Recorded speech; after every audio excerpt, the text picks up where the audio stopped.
What's up, friends? What we're going to talk about is how you can legitimately crush it in dating, kill it in your dating results, and absolutely create the dating life you want by learning to become non-attached. So I've been teaching dating for over 6 years.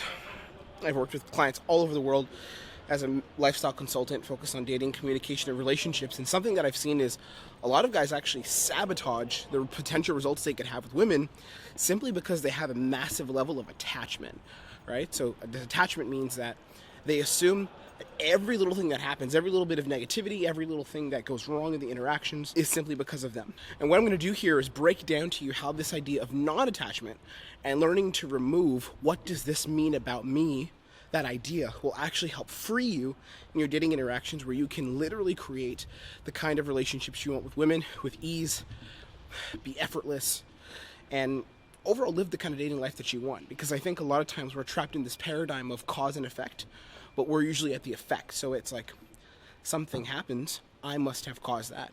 And the reason why that thing happened is some indictment on my character, it's some indictment on how I see the world, it's some indictment on me not being good enough, it means something about me not being efficient enough as a man. And we create this narrative in our head, this story that tells us, like, I'm not good enough, right? I'm never good enough and I'll never be there.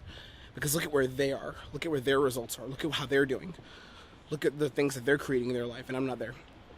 So what we're going to do is we're going to learn 3 secrets, 3 tools in this training that you can use to literally step out of the paradigm of I'm not enough, I'm not there, and I never will be. And you can transcend that into a place where you're as attractive as you could be as a man, and you're creating the kinds of relationships that you want on your terms. Because that's important as well. We don't want to be trapped in a lens of scarcity where it's like, I have to create this, or I have to do this, I have to say this, because that doesn't help you either. That's not living through freedom, that's not living according to your potential. So we're going to modify this, we're going to change this, and I'm going to give you 3 tools that you can use here that are going to radically change your life, radically change the way that you meet women, and are going to give you access to the next level of game, the next level of abundance. Okay, let's crack into it right now.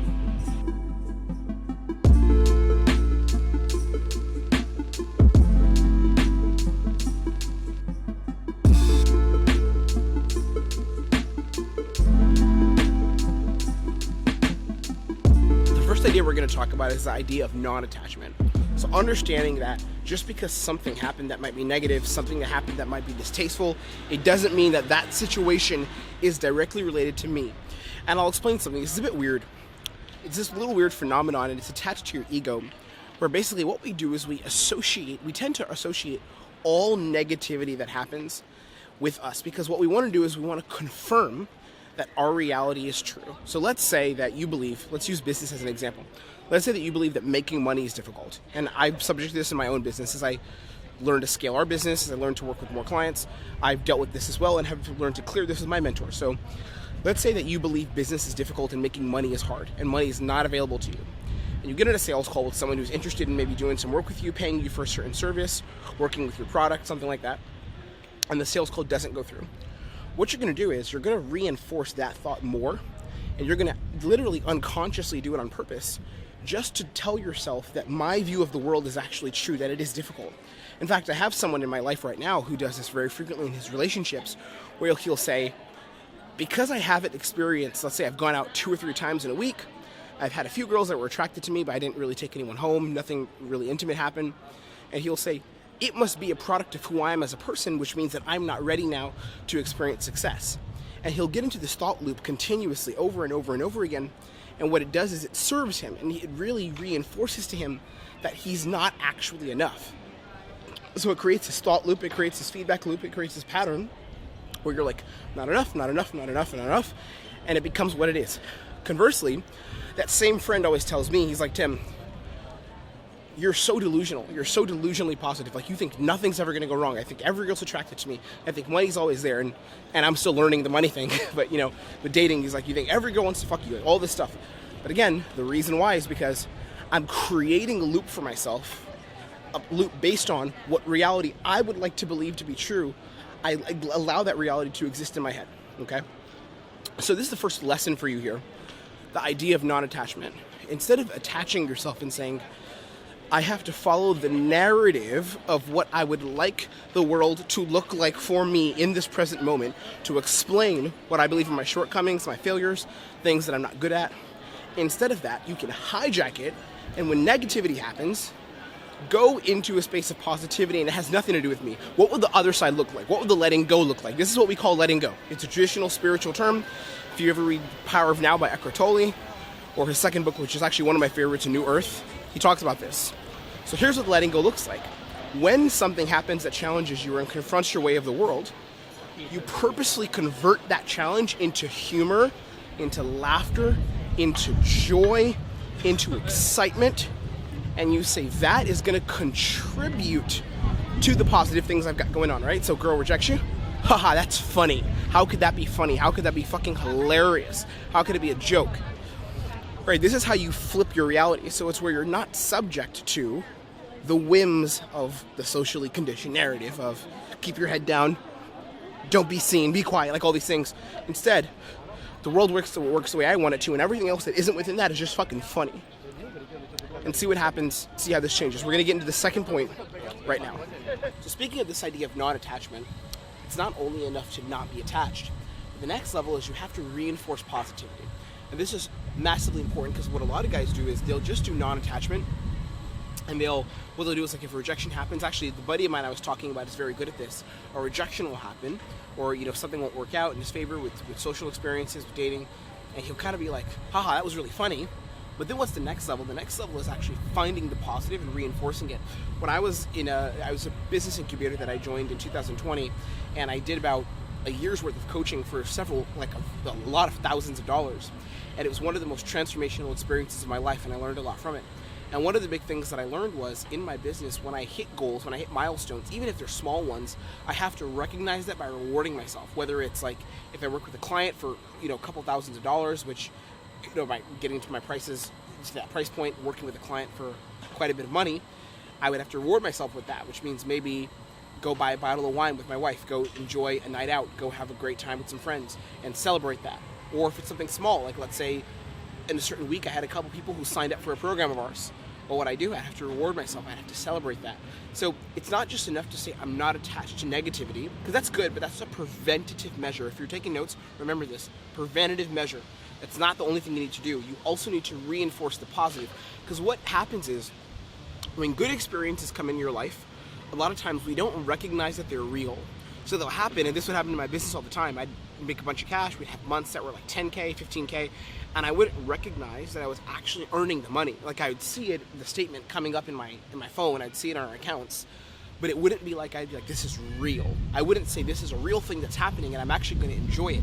And with dating, it's the same thing. You go out and you socialize, you meet a couple girls that are super cool, you meet a couple people, but it's not exactly the way you want, so you don't recognize the win, and thus you lose the momentum, you lose the desire, you lose the enjoyment of the journey, and it doesn't serve you, it doesn't help you. So it's not just being non-attached, it's also recognizing positivity and saying this good thing happened, it's real, it actually happened in my life, and I can enjoy it, and I can fully experience it wholeheartedly. We're going to go into point number 3, which is all about understanding the short-term wins and letting them add up into long-term benefits. We're going to get into that part right now.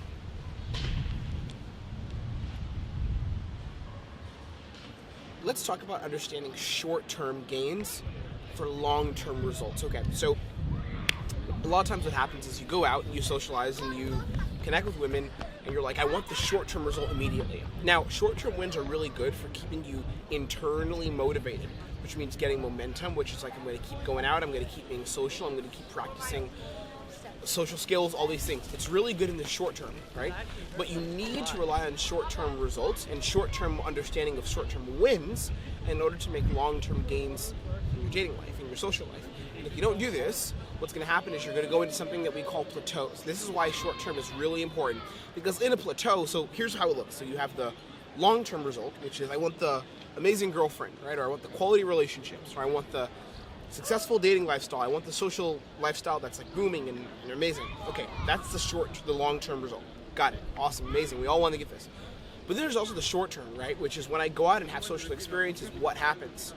How do my interactions turn out? Are people investing in me? Am I having positive interactions with people? Am I leaving with a couple phone numbers, a couple Instagrams, a couple connections? Also, are people responding? Are people saying, yes, I'd like to see you again? That's the short term, okay? And it's really important that in the short term, you recognize how important these short-term hits are. Because a lot of times what guys tend to do, going back to positivity, is they'll get some success in the short term and then they'll throw it away. They'll say, it doesn't matter because I'm not getting the long-term win. I want the long-term win. And the long-term win is really good, but it's not necessarily valuable in itself, because what really matters, and I don't know if you'll remember this, but there's some amazing quotes about this, the journey actually matters, right? The journey is what matters, and getting there and getting to the place where you're achieving success is what actually matters long-term. It's like loving the journey, not just loving the immediate result only, or loving the immediate long-term result only. So it's not just short-term, because some guys, then what they'll do is they'll focus only on the short-term as well. And they'll be like, okay, this is just what matters now. Like, I'm having a good time, having fun, having good results. Oh, I love this. But then long-term, there's nothing to show for it. I know a lot of guys, when I was going out back in New York City, they'd be like this. They would go out and they would have a great night. They would have lots of fun. They would self-amuse, all these things. But long-term, there would be nothing to show for it. But then you have the guys who only want the long-term results, and they're like, the journey sucks. The journey is terrible. So there has to be some kind of equilibrium that you find. A middle ground where it's not just the long-term, but it's not just the short-term, where you're actually appreciating the journey. That's what it is, by the way, appreciating the journey. Saying, I recognize trends in my social skills. Saying, I recognize trends in my social success.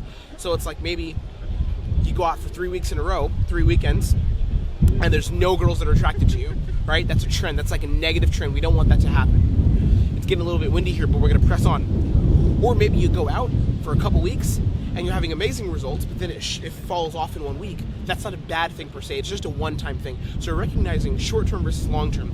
The long-term results happen in trends. So like something over and over and over and over again. That's the long-term.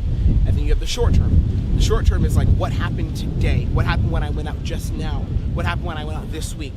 One of the things you can do to put this in perspective is to journal on it, do little write-ups, little social report write-ups based on the things that are happening when you're going out. We had this back in the day. We used to actually call them field reports, where we'd break down our social skills, we'd break down certain things that happened while we were out. I suggest doing this right now. You write down a little bit of a social report of, I met this kind of person, I met these couple girls, I had a couple good experiences here, I ended up having a great intimate experience with someone, or I didn't go home with anyone, or I set up a couple of dates, right? Write down these experiences so you can track them, so you put it into perspective. What you don't want to happen, and I would make this mistake in my business all the time, but then I changed it. What I would do is I would just go and run my business, and even in my dating life I made this mistake. I would go and do dating, and I wouldn't track anything. It was just like, oh, I'm going out and seeing whatever happens. But when I started tracking things and actually writing down, okay, here's a win that just happened. Here was a night that I had that was really awesome, and here's why it was awesome. Or here's something that happened that wasn't great, here's why it wasn't great. Right? I'll always track this and write them down. And when I write them down, it's amazing what happens, the feedback that I get just for myself internally. But then also I could even share this with friends. I could talk with people that were in my life that were also going out with me, that were interacting with me in the world. And it just became this really awesome spiral of growth upon growth, okay? So I want to leave you with this. In order for you to really master the journey of dating and create high-level success with women, you've got to do these things. You've got to understand how to value short-term wins.